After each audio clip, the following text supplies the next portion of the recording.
Hello friends, welcome to ACS crime story time. दोस्तों, क्या कोई मरा हुआ इंसान किसी अपने के पास जाकर अपनी दर्दनाक कहानी की आप बीती बता सकता है?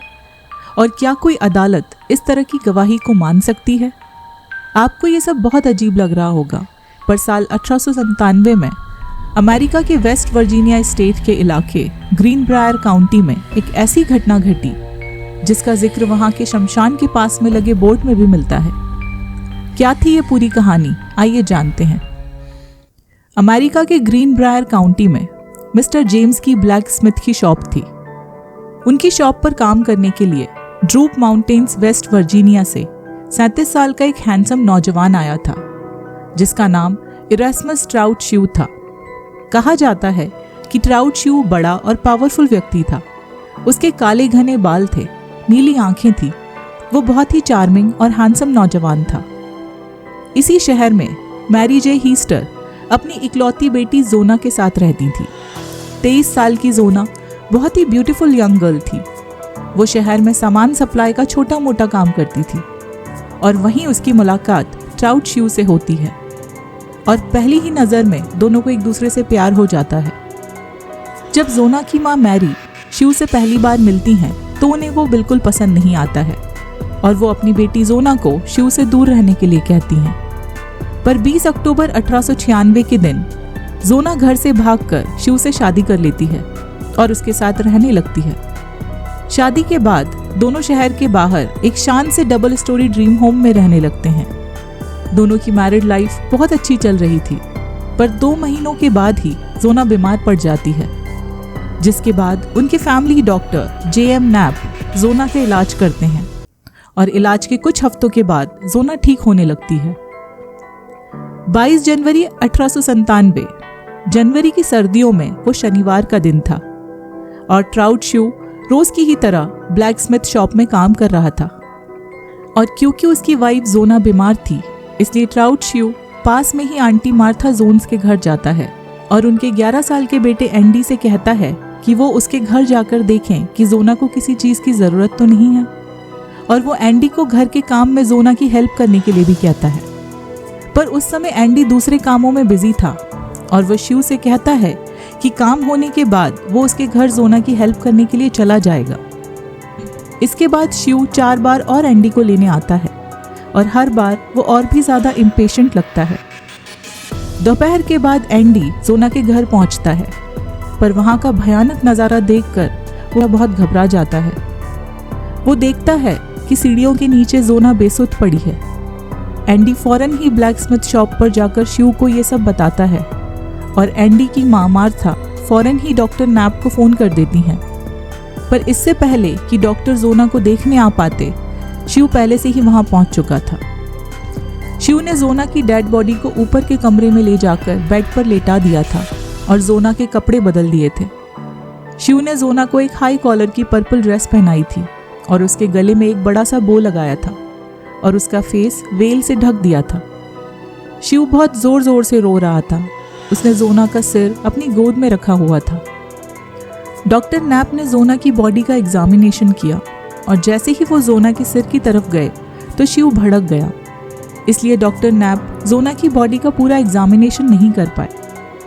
इसके बाद शुरुआती जांच में डॉक्टर ने जोना की मौत को एवरलास्टिंग फेंट एंड हार्ट फेलियर बताया।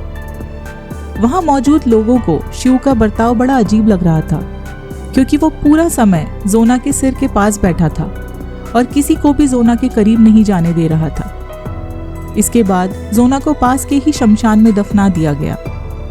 कुछ दिनों बाद ही जोना की माँ मैरी के साथ कुछ अजीब घटनाएं होने लगती हैं। मैरी सबको बताती है कि रात को जब वो सो रही थी तब जोना उनके बेड के किनारे आई थी। उसकी बॉडी बहुत ज़्यादा ठंडी थी और वो ऊपर आना चाह रही थी। उनकी बात पर किसी को यकीन नहीं हुआ और सबको लगा कि शायद मैरी ने कोई सपना देखा होगा।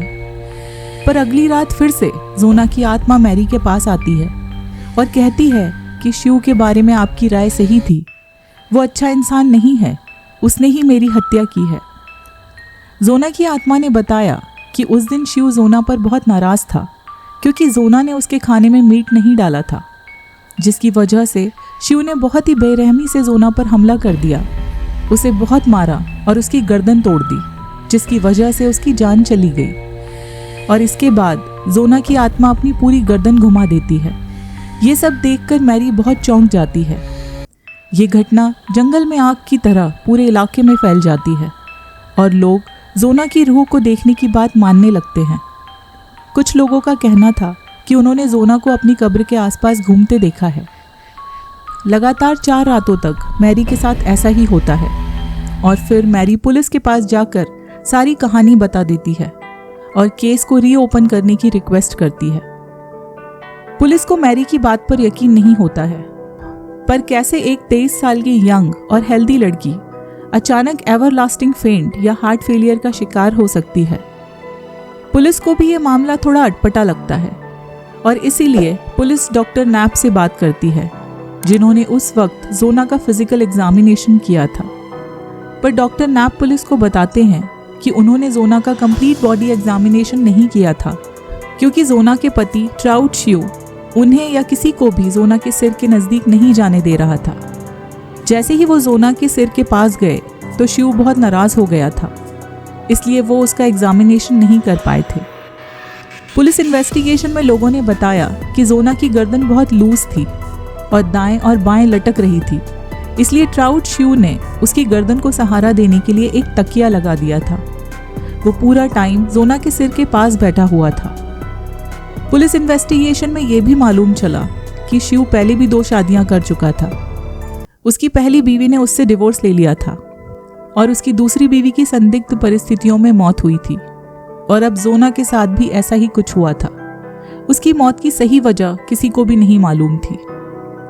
जल्द ही लोकल अथॉरिटी जोना की बॉडी को कब्र से निकालकर उसका फुल एग्जामिनेशन और ऑटोप्सी करते हैं, जिसमें पता चलता है कि जोना की गर्दन टूटी हुई थी और विंड पाइप क्रश्ड था और उसके गले पर उंगलियों के निशान थे।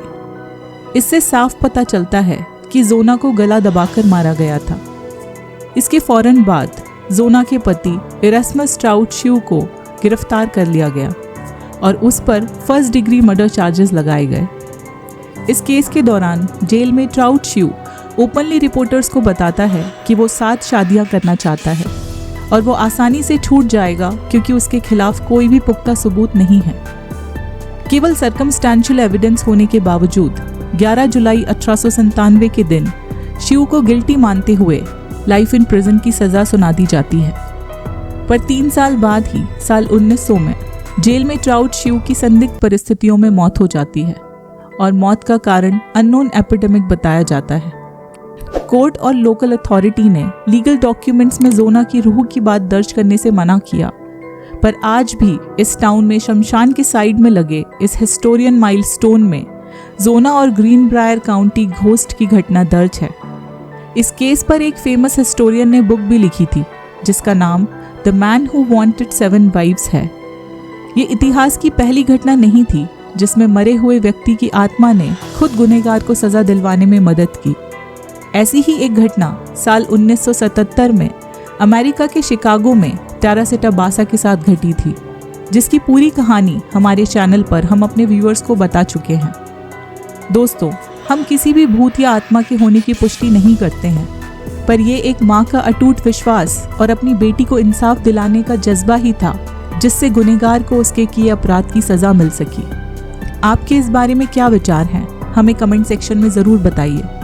और ये वीडियो अगर आपको पसंद आया हो तो इसे एक लाइक ज़रूर कर दीजिए और चैनल को सब्सक्राइब कर लीजिए। अपना और अपने परिवार का ख्याल रखिए। Thank you.